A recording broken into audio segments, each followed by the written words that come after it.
Today, we will learn about Abram, who lived in Haran with his wife. One day, God said to Abram, "Leave your home and your relatives and go to the land that I will show you. I will make you the father of a great nation. Whoever wishes you good, I will bless him. But whoever wishes you evil, I will curse him." Abram obeyed and set off. He was 75 years old when he left Haran. He took his wife Sarah, his nephew Lot, and all the servants and maidservants along. Food and clothing were packed on the donkeys and camels. Some rode with donkeys, some ran with the other animals, like cows and sheep. With all their possessions, they moved to Canaan. Abram loved God and loved talking to him a lot to keep in mind what was right and what was good. God blessed Abram. He was very rich. He owned many herds of cattle, as well as silver and gold. Abram's nephew Lot was also rich as well. He also owned sheep, goats, cattle, and on and on.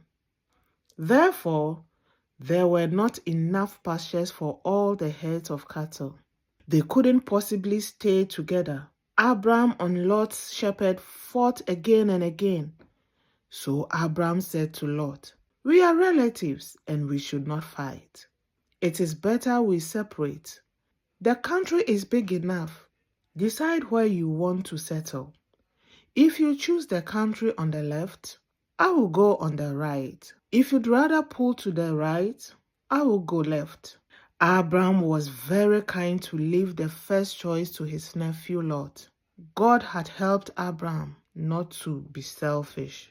Lot looked closely to the land and saw the fertile plain of the Jordan, everywhere well watered, and chose that. He said goodbye to Abram and made his way to the east. Abram remained in the land of Canaan, while Lot stayed near the cities in the Jordan plain and went about his tent until he reached the city of Sodom. The people of this city were full of wickedness and lived in constant rebellion against the Lord. God fulfilled his promise to Abram. When the two had separated, the Lord said to Abram, "Look around you, all the land, all that you see now, I will give to you and your descendants forever. I will give you so many descendants that they will be uncountable as the dust of the earth. Be on your way and go through the land in all directions that I will show to you." So Abram went on and pitched his tent by the great oaks of Mamre.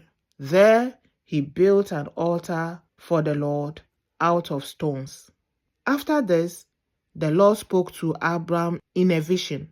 "Do not be afraid, Abram, for I will be your shield, and your reward will be great." But Abram said to him, "Ah, Lord, my God, what will you give me?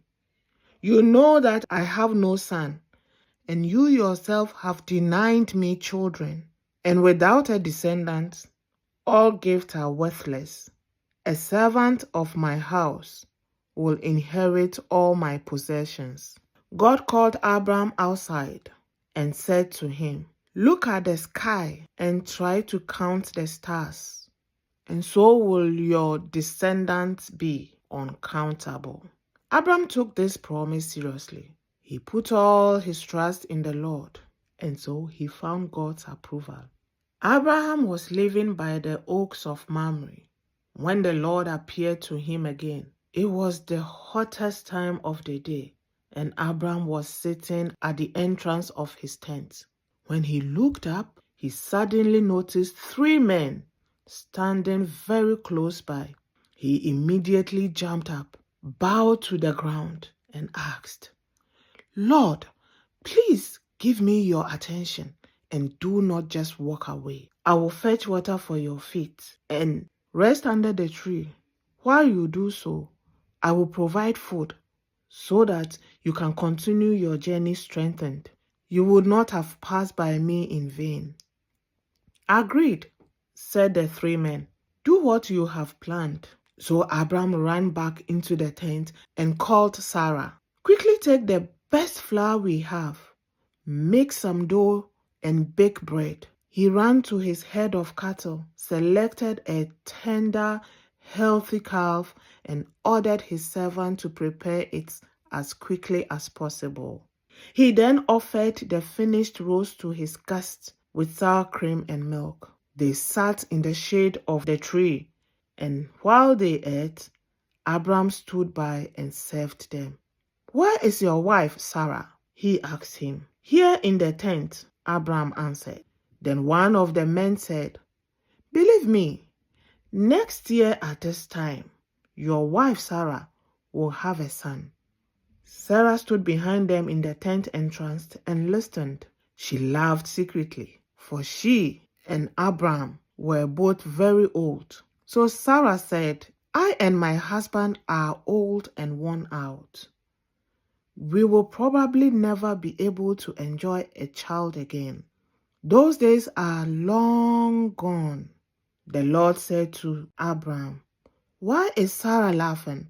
Why does she doubt my words that she will have a child? Nothing is impossible for me. About next year by this time, Sarah will have a son." Abram became a father again, exactly the time God had said. So Abram and Sarah finally had a son together. Abram named him Isaac, meaning laughter. And Sarah laughed again, but this time out of joy. And one day, God will send another baby, and this child will bring joy to the whole world.